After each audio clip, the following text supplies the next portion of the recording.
మెరిగిన సత్యం. ఈరోజు వాళ్ళు ప్రవేశపెట్టిన 10 సంవత్సరాలలో వాళ్ళు ప్రవేశపెట్టిన బడ్జెట్ ఏంది? లేకపోతే కేటాయింపులేంది? జనాలందరికీ తెలుసు. వాళ్ళని అందుకే మీరు చేసింది తప్పుల తడక అని, లేకపోతే మీరు పనికిరారు అనే ఉద్దేశంతోనే మిమ్మల్ని పక్కకు పెట్టిర్రు. మళ్ళీ మీరు ఈరోజు కాంగ్రెస్ పార్టీ అధికారంలోకి వచ్చి ఒక 15 మాసాలైంది. ఇది సెకండ్ బడ్జెట్ ప్రవేశపెడితే బడ్జెట్ కేటాయింపులు బాగాలేవు, లేకపోతే తప్పుల తడక అంటే మీరు తప్పుల తడక అని జనాలు మిమ్మల్ని తిరస్కరించి పంపించేసిండ్రు. మళ్ళీ ఇప్పుడు కాంగ్రెస్ పార్టీ బట్టి మమ్మల్ని ఎవరు తిరస్కరించలేదు.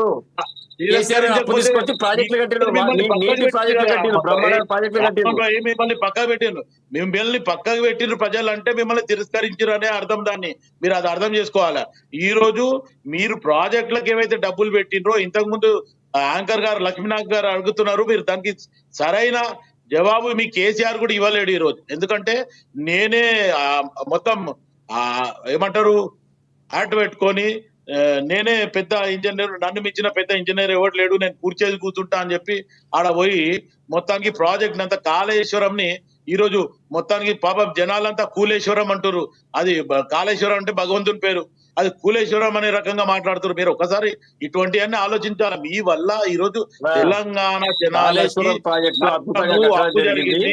1,50,000 రూపాయలు ఒక్కొక్కరు తల పైన అప్పు చేసిపోయింది. మీరు ఈ రోజు దాన్ని వడ్డీ కడుతున్నామని చెప్పి ముఖ్యమంత్రి రేవంత్ రెడ్డి గారు ఓపెన్ గా చెప్పడం జరుగుతుంది. మీరు చేసిన అప్పు 6,000 కోట్ల రూపాయలు మేము అప్పు కట్టాల్సి వస్తుంది. ఈ రోజు 6,000 కోట్ల రూపాయలు మేము దీనికి సంక్షేమానికి ఉపయోగిస్తున్నాం.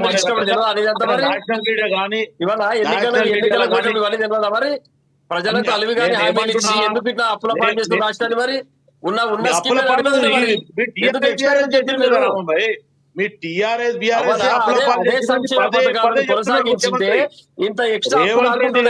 పదే పదే చెప్తుండ్రు.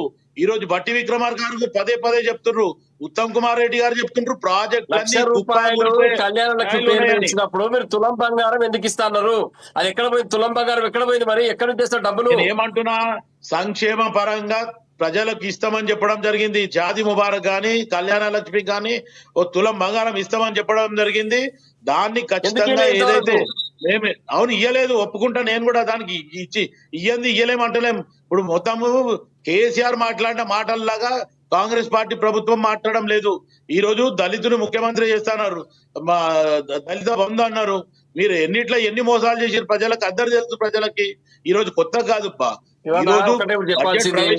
రాష్ట్రానికి ఆదాయం ఎంత వస్తుంది, దేనికి ఎంత కేటాయిస్తున్నారు, ఆ డబ్బులు ఎక్కడి నుంచి తీసుకొస్తారు, అది విషయం క్లియర్ గా చెప్పాలి. అది చెప్పకుండా కేసీఆర్ అట్లా చేసాడు, కేసీఆర్ మాట కేటీఆర్ గారు కూడా కామెంట్ చేయొద్దు దయచేసి. బడ్జెట్ లో ఏ శాఖకి ఎంత కేటాయిస్తున్నాం, ఆ డబ్బులు ఎక్కడ తీసుకొస్తున్నాం. కేటాయింపులు అన్ని ఉన్నాయి అక్కడ.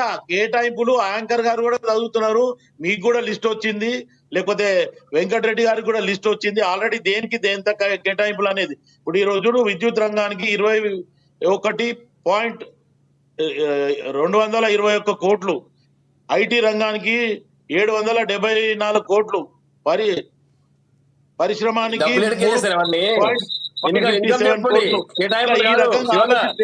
కేటాయింపులు కాకుండా రాష్ట్రానికి వస్తున్న ఆదాయం చెప్పండి. ఇప్పుడు రాష్ట్రం ఇంతకు ముందు వెంకటరెడ్డి గారు చెప్పిన మీరు వినలేదేమో, అప్పునే దాన్ని బడ్జెట్ కింద కౌంట్ చేస్తారు. దాని తర్వాత మనం ఖర్చు ఎంత పెడుతున్నాము, మిగులు ఉంది, మనం కట్టేది ఎంత అని చేస్తారు అనేది స్పష్టంగా చెప్పడం జరిగింది వెంకటరెడ్డి గారు.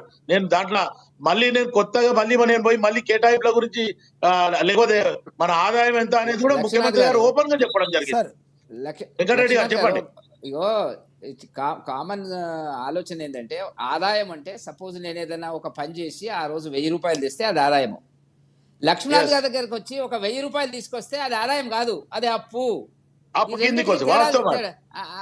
ఈ రెండు కలిపి ఆదాయం కింద చూపించి మూలధన వసూళ్లలో మొత్తం చూడండి మీరు, మొత్తం అప్పులు, ఓపెన్ మార్కెట్